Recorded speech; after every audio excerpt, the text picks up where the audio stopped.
what we're going to do today. We're going to watch basically as many scenes as we can, okay? And for this particular film, I do it different with different films. I like to start right from the beginning. There's so much, and I mean this, so much packed into this movie, not just from a plot standpoint, I happen to think the movie is great, or from a dialogue standpoint, which we'll talk about, but the director of this movie, McTiernan, really knew what he was doing. Like, there's a lot of cool stuff, just little details, just all throughout the film.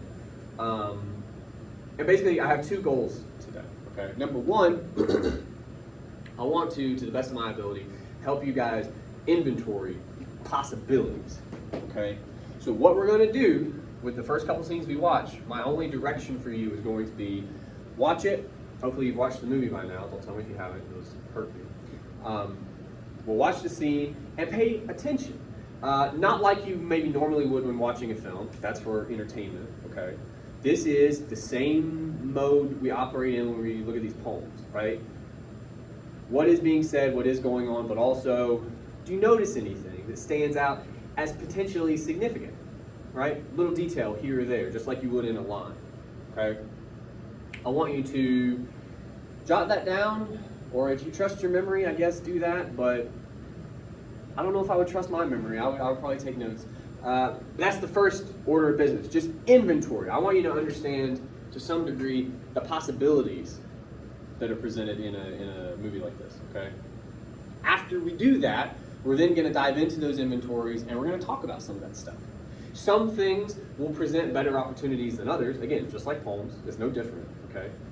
But you will be surprised at some things that you maybe didn't notice the first time you watched it, or somebody else points something out, you're like, oh wow, I didn't even see that. And now we can read it in this way, okay?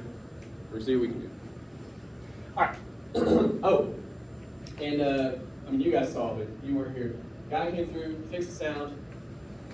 This room is not useless now, but I say that to say, as soon as I hit play, we're gonna have actual volume, so it'll be a little jolt for you. Oh, and for the online crowd, you should know, I cannot show any Die Hard on YouTube. They will take the video down, so I will try to do my best to remember to give markers of where we're at. Obviously, you're looking at this screen. I can show stills, but I can't show any video whatsoever. This is the very beginning of the film. This is, the plane is landing, which is an interesting way to start a movie, right? That kind of tells us some things already. But the plane is landing, and we're gonna watch who we learn, our protagonist, John McClane, we're gonna watch his first interaction with another human being. All right, so as I said, all I want you guys to think about as you're watching this and as you're watching at home, do you notice anything potentially significant? This could be something somebody says, something somebody does, but also, because it's a film, because it's visual, just things going on. The way something is shot, even, sometimes, can communicate an idea. We'll see what we can come up with. We're gonna watch more of this, but already I'm just curious, you guys notice anything? Anything stand out to you as potentially significant? Anything at all? Anything that's said or done, or details we seem to highlight? Make fists with your toes. Okay. I have to ask. And it's weirdly prominent. What do you think about that? That either the advice or the actual mechanism, which we get to see here in a little, he does it, he does do it, so we see what it looks like. What on earth is that about, do you think? Take your shoes off, your socks. He's very detailed, and he says, make fists with your toes. What's that about? Grabbing the ground. Yeah. Because you were talking about how he hates like being up in the sky. Mm-hmm.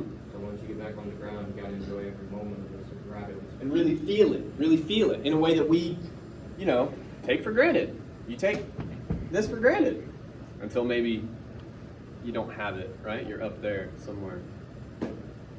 It feels, there's two distinct possibilities. It could be a throwaway line. It could be a weird thing that somebody put in the movie. It's possible. Or it could have metaphorical significance, right?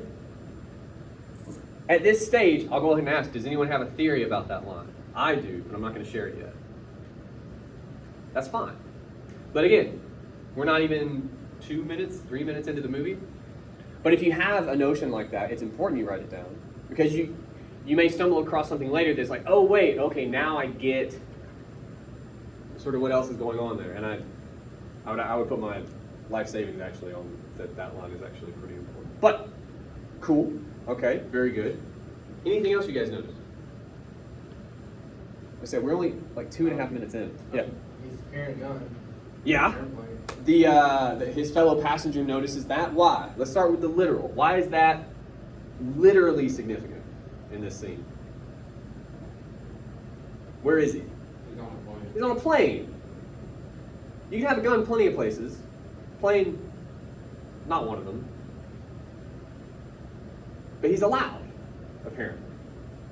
Tells the guy he's a cop. I guess he has like some kind of special clearance for that, right? Okay. Why do that as a filmmaker? This is another question you can ask yourself. The way we talk about poems sometimes, I try to remind you guys, everything is intentional, okay? Like even, think of it this way, even when they shot the film, if they had that scene in and they didn't like how it looked or some other reason, they can take it out. They don't have to leave it in, but they do. Exposition. Okay, like what? What do we learn?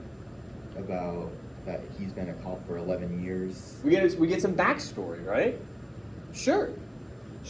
And we get it along with the passenger. Do you know what I mean? Like we're kind of in his shoes for just a second, and we see his face, and until you find out that this is the protagonist, he's a cop, you know, like maybe for a split second you're in that place too, where you're like, oh, that's not okay, right? Yeah. So again, the question here would be not why does he have a gun or any of that, because we learn that, he tells us that. The question is, why does the film, just for a minute, want us to be in the position of this guy who is unsure or potentially scared, or at the very least has some real questions about why this fucking guy has a gun on a plane, right? Yeah. Why does it want us in that position? That's a different kind of exposition, right? It's putting John McClane, the character, in a place relative to us, right? Does that make sense? We see him in a very distinct way just for a second. We may not be able to answer that question yet, but that's an important question. Okay, good. Anything else you guys notice? We're going to move on in a second, but there's a couple things, a couple very important details. I think the gun also signifies he's a cop 24/7. Good. He always has it on him, right?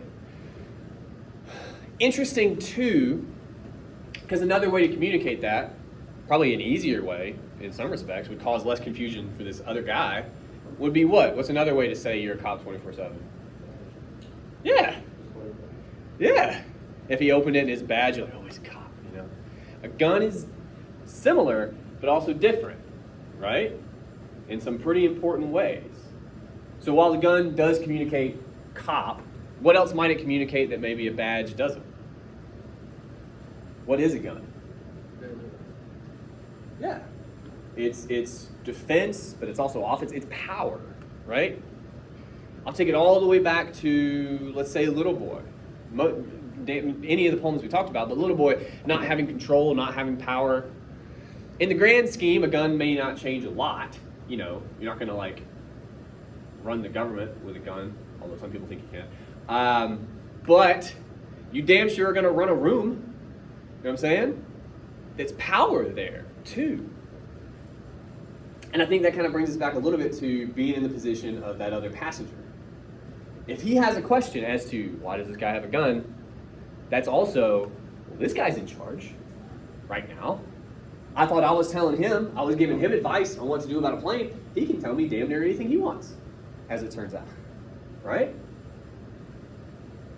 That's interesting.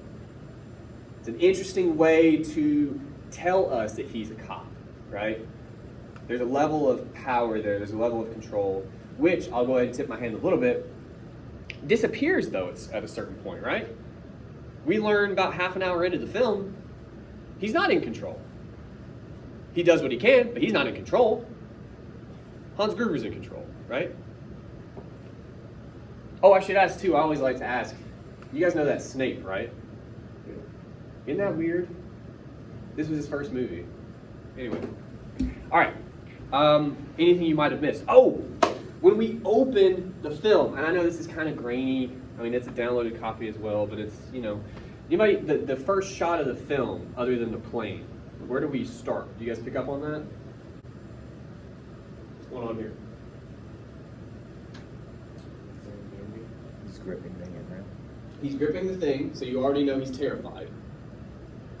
And again, the passenger next to him sees this too. When we go past this, you'll see the guy look at his hand, then look at him, and then say, like, don't like to fly, or whatever it is he says, right?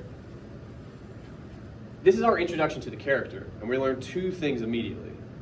One of them is that he's scared to fly, which is interesting. What's the other thing we learn about him? He's got a ring. He's married.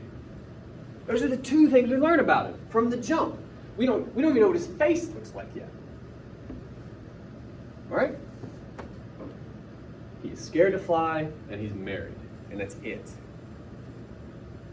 So you could begin to argue we are privileging certain information, right? Certain ideas or themes maybe matter more than others in this movie, right? Really interesting to me that marriage is one of them. And also the fact, what does it mean that you're scared to fly? We learn 60 seconds from now, pretty much, we see that this is Bruce Willis. We're an 80s audience. We're like, hey, Bruce Willis, he's on TV. I know that guy. He's probably the main character. He is. But we've learned he's married and he's scared to fly. What does it mean that our main character, who's gonna yippee-ki-yay motherfucker all the way through all these terrorists, right, is scared to fly? Why include that detail, right? Again, that's intentional. He's not infallible. Say that one more time. He's not infallible. He's got weaknesses. Oh, he's not infallible. No. Yeah, fallible means he is fallible, right? He's yeah. What does it mean to be an action hero? Because that is an action movie. An action hero with weaknesses. Do you think? Why? Huh? To be human. He's a guy. Yeah. And look, he's a decently in shape dude, but for 80s action movies, no. Like, apart from the original Rambo, which by the way is a good movie compared to the rest, which they're not even the same fucking movie. But the later Rambos, or any of the 80s Schwarzenegger movies, or any 80s Van Damme, any 80s action movie, those guys, I don't think they even eat. They just live on steroids, right? Like, it's bananas. They're superhuman, right? We start the movie with, this is a regular guy. With, you would assume, regular guy problems, right? Which again is interesting given what happens to him, because that doesn't happen to me every day, right? It's kind of... So that's what we learn about him. He's a regular dude, he's scared to fly, it happens. I'm scared to fly. I'm also married. And he's married. For some reason, we are privileging that information here. All right, I'm gonna go through what we've watched so we can get to the next little bit. But same deal. Just anything you notice that's potentially significant. And again, those keep score at home who want to watch along.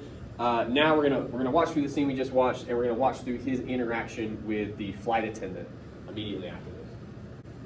So, just a brief addendum to the scene we've already talked about. But I think a couple other items maybe leap out. What happens there? There at the end, we get a couple interesting things. They do. What is that? Even your phrasing, a moment. What do you mean by that? Made eye contact. And in the kind of way I'm making eye contact with Kendrick now, right? Same kind of thing. Like, hey man, like that? No. No. Just so we're clear. No. How's it different? There's like a connection. What kind of connection? Slightly romantic. Romantic is an interesting way to put it. So maybe like the feeling of deja vu. No. No, I mean, just not. Just feeling. What are they? Lustful. Yeah. They're checking each other out. Now again, at this stage, we're maybe 2.5 minutes, 3 minutes into the film by the end of the scene. We've learned he's married, he's scared to fly, he's a cop who carries his gun, and what? what do we learn about this guy with this interaction that he has? He's had 200 human interactions at this point. The weird thing with the dude, the fist with the toes, and the flight attendant. No words. They say no words. But the body language says it. Sure. What are we learning about our protagonist here, then, with this interaction? Because again, this is a decision. They're like, we need this in the movie. We haven't even heard his name yet. But we know this too. What do we know about him with this moment that he has? It may be an unstable relationship, marriage. The marriage might not be, well, maybe. We certainly know that later. But more foundational than that. Because look, I mean, different people have different opinions on this, but I think it's almost in some way human nature to look around, you know. So we can't know, right? We can't prove, this again, how we talk about poems, we can't prove here that his marriage is unstable, right? What do we know about this guy? The fact that this woman, because again, the way it's shot, we see her face first. So I think the film leads us to think that she checks him out first. He notices, and then it's, because he even does a double take, and you see his face when he's walking off the plane, he's kind of like, did that just happen? Type of thing. So it doesn't, I'll put it to you this way.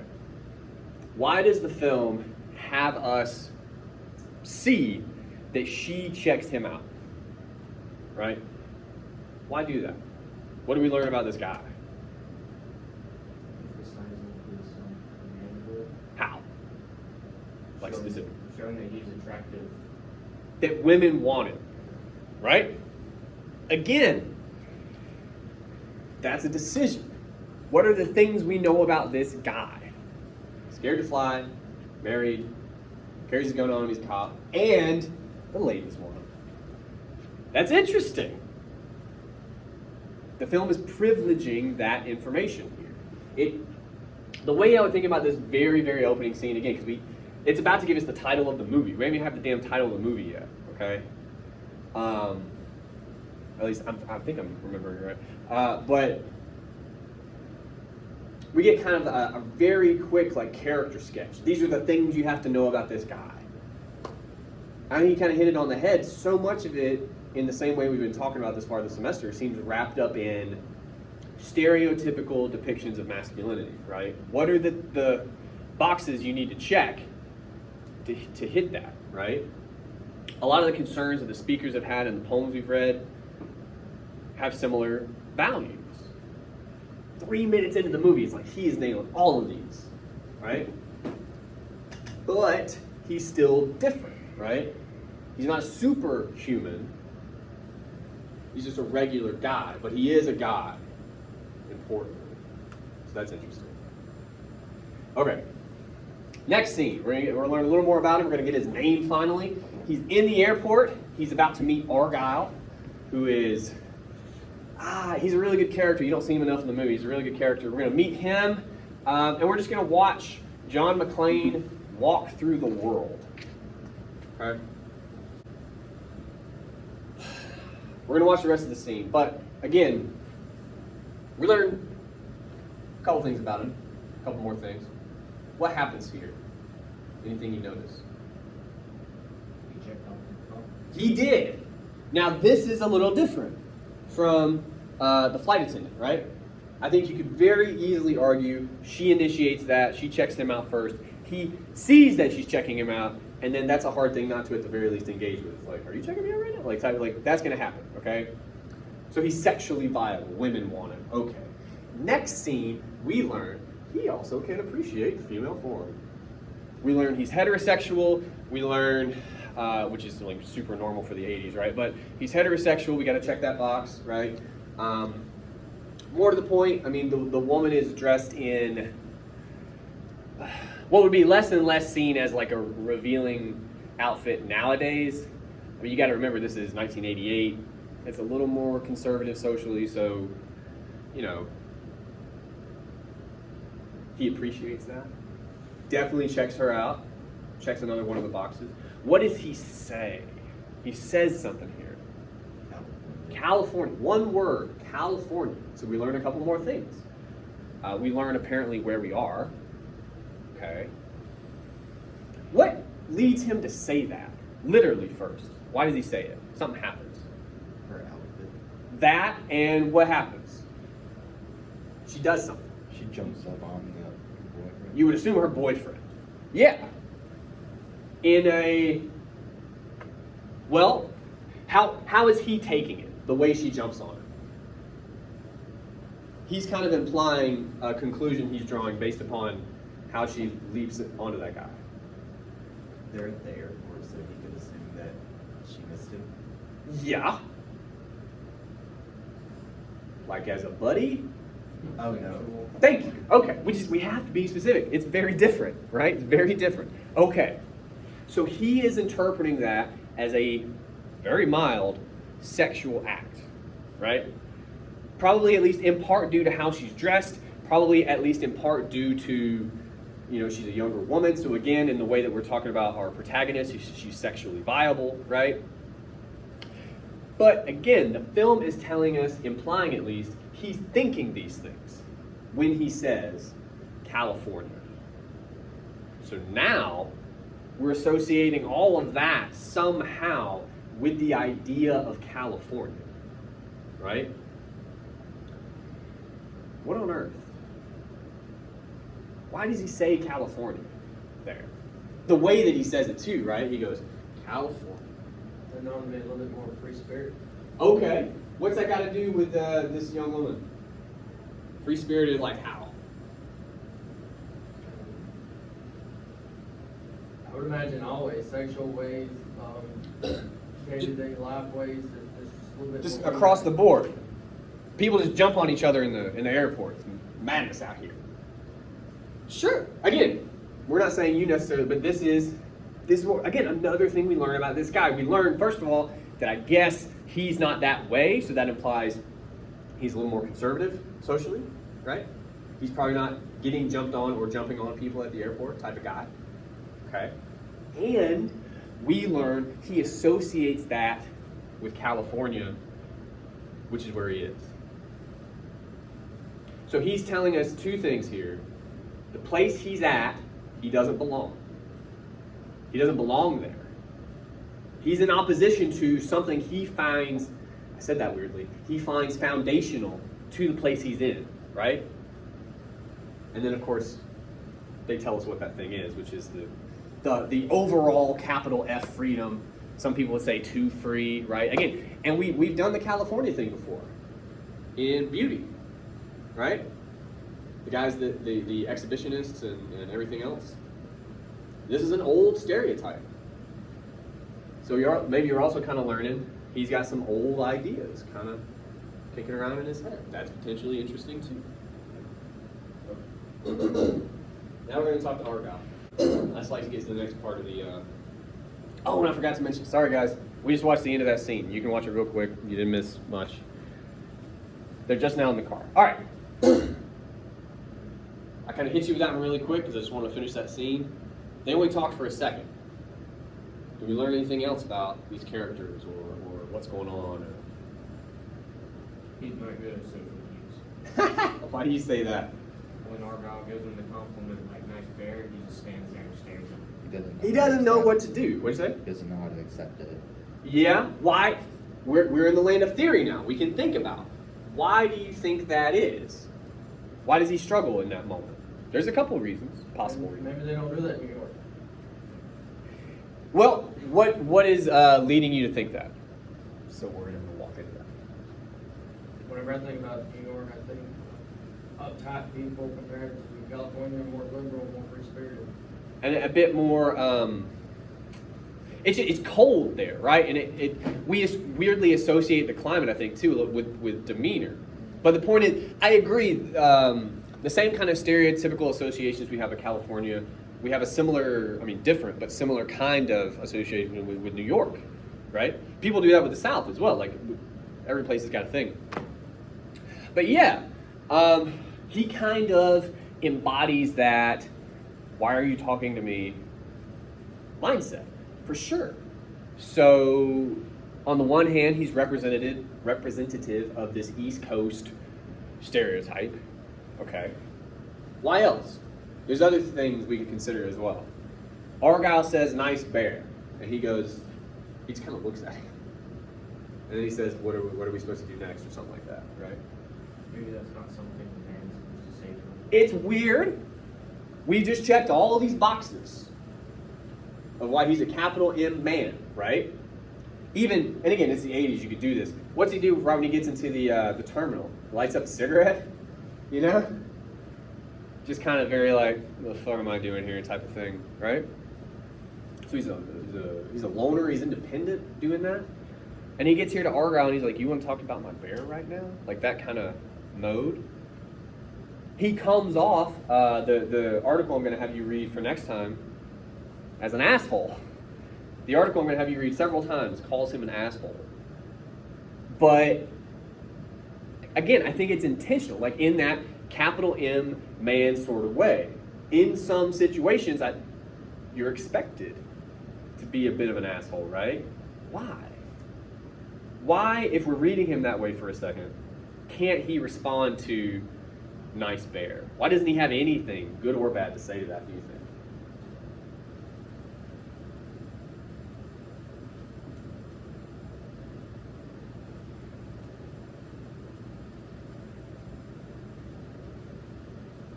I thought that was easier. Hold on.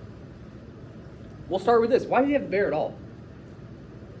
We don't know, but we're assuming for a gift, potentially. Well, he's married. You assume it's not his. It's somebody's kid, probably his, right? And at this point, the conversation we skipped, I mean, you learn he has children. But even, yeah, it's probably his kid, so he's a family man as well. But, again, in terms of argument, you could say Argyle is not just complimenting the bear. By association, he's complimenting McLean's family, right? Nice bear, nice family. Well, then that should be something McLean should be able to say, you know, thanks, at least. Why not? There's a very easy answer for this. It shows his own. Family's not great. It's not something he wants to talk about. Well, but that's something you could be. I'm just saying, you want to occasionally remind yourself to try to give characters benefit of the doubt.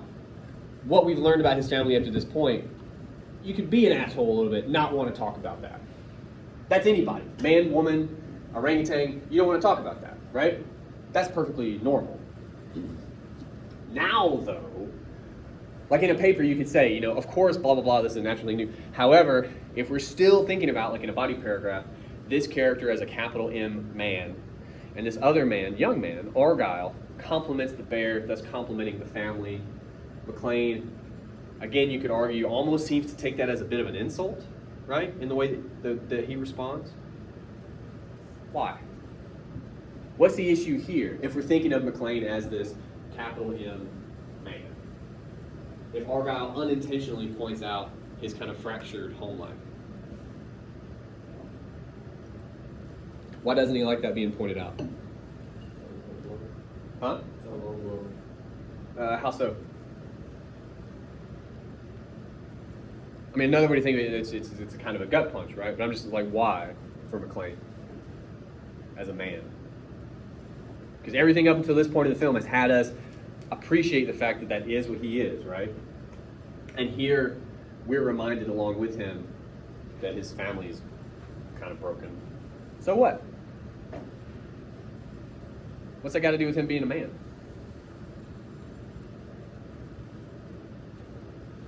Oh, I thought this was an easy one, guys. Really? I guess it shows his human side. Well, I mean, it does. I guess I'll help you a little bit. I really thought you guys could do this one. That's another part of the stereotype, right? To provide for a family, you have to have one, and it has to function reasonably well. I'm not saying they can't have problems, but they definitely can't live on the opposite side of the country and hate you, right? But again, I only put it in those terms because up until this point of the film, it has put McLean in those terms. We keep, again, all the things we've run through so far, He is like just such a dude, right? Like such a capital D dude. Women want him. He likes women. On and on and on. And here, Argyle, not trying to be a jerk, he's just like, hey man, nice bear. It's something you say to somebody you've never met. Like, I don't know you, type of thing. And again, we could argue this reminds him not just of his failings in terms of his family, but perhaps as a father. You fail as a father, you fail as a man. Like that's one of those things, right? Okay. Now we're going to see, for those at home again, now we're going to see a little more actual human interaction. They're going to get to know each other. I want to draw your attention to this immediately. In the previous scene, Argyle says he's never driven a limo. He doesn't know what to do. McClane says, yeah, I've never been in one. That's interesting. And then we immediately go here, McClane's sitting in the front seat, which is atypical. Yeah. So, maybe have that at the front of your mind. We're going to watch this. All right. Now, I love talking about this scene because in some ways it can seem kind of throwaway. It's still very early. We still haven't gotten through the credits, right? And it's just two characters getting to know each other. It's more exposition, right? But a couple things happen. Before we jump into that, I just want to ask, because I have no clock. What time is it? 9:40. Sweet. Okay. Anyway, anything you guys notice? Anything somebody says or does, or anything you saw here? I promise you this scene is important. I know it's a lot of pressure on you, but We get a lot more like his home life. yeah. What are some of the things we learned? It doesn't like talking. Well, and again, we already in the previous scene did a little bit of thinking about why that could be. There's a couple of reasons, right? I think all of them pretty good. Yeah. Kind of just lets Argyle piece it together. Yeah, when he does offer some information. What does he say? She had a good job that turned into a great career. Argyle says, why didn't you come with her? He says, I'm a New York cop. I can't just pick up and go. So he has like responsibilities, right? What does Argyle do with that? That sounds like a good story. Okay. It's like, oh, you've been driven apart by, well, we'll talk about it, but something has driven them apart. Argyle has a response to that, though. What does he say? You thought she was going to crawl it back to you. Which is to say, you thought she would what? Fail. Fail. That's interesting. And McClane agrees. That is some incisive shit out of nowhere. It's a little dark. Right? So we got to spend a minute with this. His original story, she had a great job, or a good job, became a great career, brought her out here to the West Coast, right? And then he says he can't just leave New York. He has a career. That's what he's saying. He's a cop, right? He said he's been doing it for 11 years. That qualifies as a career. What is he blaming, essentially, for what we have already begun to piece together, and maybe Argyle as well, as a fractured home life? Huh? Blaming his wife. Well, on the one hand, yes. But I think you could argue, gives her a bit of an out here. Like, he says it's her fault. It's not really, like, who's at fault? What is at fault? And being a cop. And her, Her career. just careers. Just, she ended up having a career. I already had one. And they were in conflict with each other geographically. It happens. But again, Argyle kind of pierces through that really fast, which McClane compliments him on. How does it change things when McClane admits to he thought she was going to fail? That feels important, man. Like, and again, the way Argyle puts it, not just fail, but come crawling back. You guys picked up on that phrase, right? What does it mean for his wife to come crawling back, specifically? She's desperate. She relies on him. Yeah, both of those. If someone relies upon you, how else would we describe that relationship between you and that person? dependent. Parasitic. What's that? Maybe parasitic. Well, yeah, I mean, potentially. But at the very least, who's in the position of power? Yeah.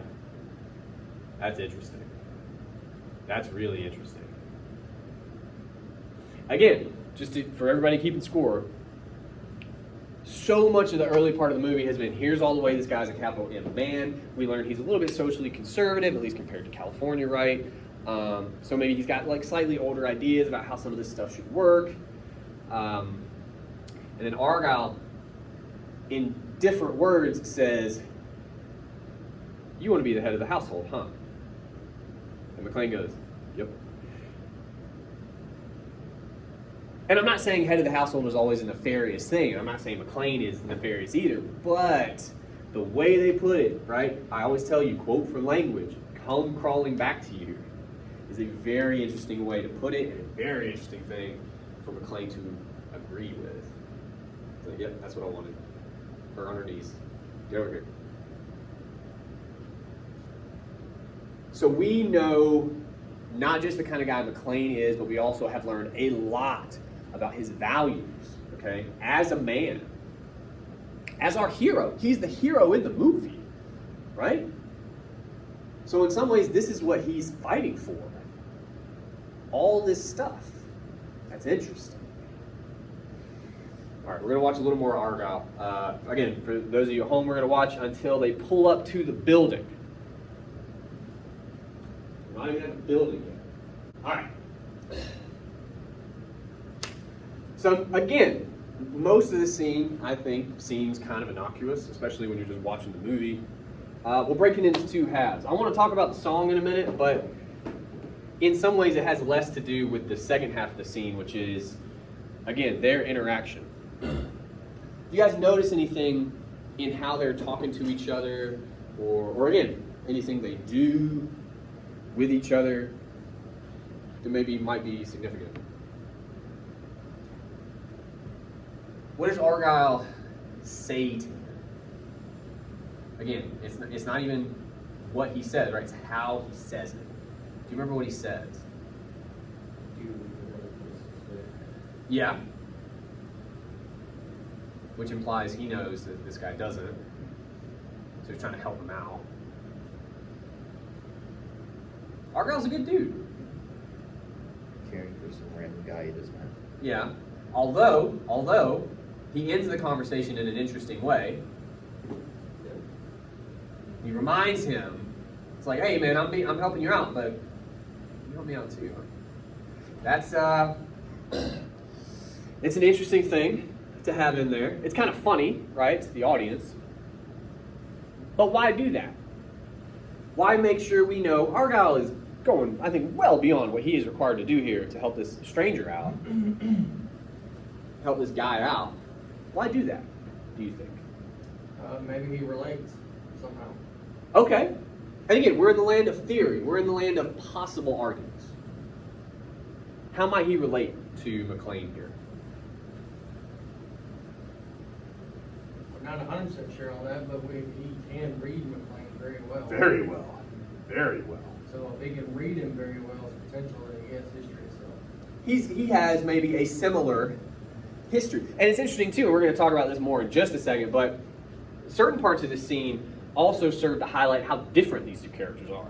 Argyle is a young black man. McClane is an older and married. It seems like Argyle's too young to be married, but McClane is an older married white guy from across the country. Like, they're pretty different in a lot of ways, right? But it does seem like there's something that unites them, something they share, a common understanding. well, he was a cab driver, so maybe he's had other people. He's good with, yeah, he's a man of the people. Oh, we didn't even talk about that. Yeah, well, so he understands people, which is a way of saying that McClane is a person. We've said this a couple times, he's a regular dude. He sits up front, right? He's not comfortable in the back of the limo. I think that's because it's a cop. People who sit in the back. That's part of it. Now again, that's a good association as well. Although if you go that route, it's kind of interesting. Puts the bear back there. But to be slightly more specific, and this is also applicable, we are in a limo, who sits in the back of limos? Important. Well, The people- important is debatable. Who sits in the back of limos? Rich people. You got money, you sit in the back of a limo. That's how it works. And McClane, all we know about him, all we can really say is he's uncomfortable with that idea. I don't want people to think, right? That's what it is. I'm gonna sit up front like a weirdo. But he puts the bear back there, and that could be a conversation for a different time. But he's uncomfortable being depicted or being thought of as a rich guy, right? That's not him. Argyle says, if you score, give me a call or whatever, and I'll go. I'm getting parts of it wrong, but he says, if you strike out, I'll find you a hotel. What is that phrasing? Why put it that way? You gotta talk. Good. So I think part two of how they relate to each other is this masculine language, both in this scene, but also in terms of how you carry yourself, how you respond to certain kinds of questions, about your family and things like this, right? I think that's also how they understand each other. The movie wants us to see this isn't just McClane being a man. This is like across the board sort of narrative that guys have. Look, they're from different parts of the country and they're so different in all these ways, but they can also relate to each other. If you score, which of course has sexual undertones, which is interesting. If you strike out, we're also back to that sports language, that game language that we had in Old Men Playing Basketball, right? Now it's a game. Can you win? Type of thing, right? Okay. The other thing I want to talk about in this scene, and again, most of today is just laying out inventory for you guys. The song. It's Run DMC. It is a Christmas song. I don't know if you heard some of the lyrics, but it's we're talking about Santa Claus and stuff like this. How does McClane respond to Argyle putting that on? Didn't seem like you cared for it. You wanted Christmas He music. said, don't you have any Christmas music? And that's one of our first indications that this is like a Christmas time thing. More traditional Christmas music. Like, oh my God, I have a friend, you may know somebody or you may be one of these crazy people. Once Thanksgiving hits, all he listens to in his car is fucking actual jingle bells and ugh, what's wrong with it? Ugh. Anyway, you kind of hit the nail on the head. He wants more traditional Christmas music. And this, of course, is not that. It's much more recent. How else is it not traditional Christmas music in the way that he's thinking? What sets it apart? Rap. It's a whole new fucking genre, especially in the 80s. In the 80s, this was not brand new, but pretty new by the late 80s, okay? Especially to a mainstream audience who would have been going to see this film, right? So even probably a lot of people in the theater are like, and Argyle's like, no, this is Christmas music, kind of helping you realize, if you listen to it, oh, okay, yeah, I guess it is. But it's not in the way that McClane is looking for, right? Now, why bring that up? Well, number one, because the film does. Again, I would point to you, this is intentional. They could have any song here, or they could not have a song at all, right? They want you to hear this. And also, this being traditional Christmas music, I think very well parallels McClane's social conservative mindset he seems to have, right, in a lot of ways. So we're pairing all those things together for some reason. I don't know that we know that reason yet, but I'm drawing your attention to it, okay?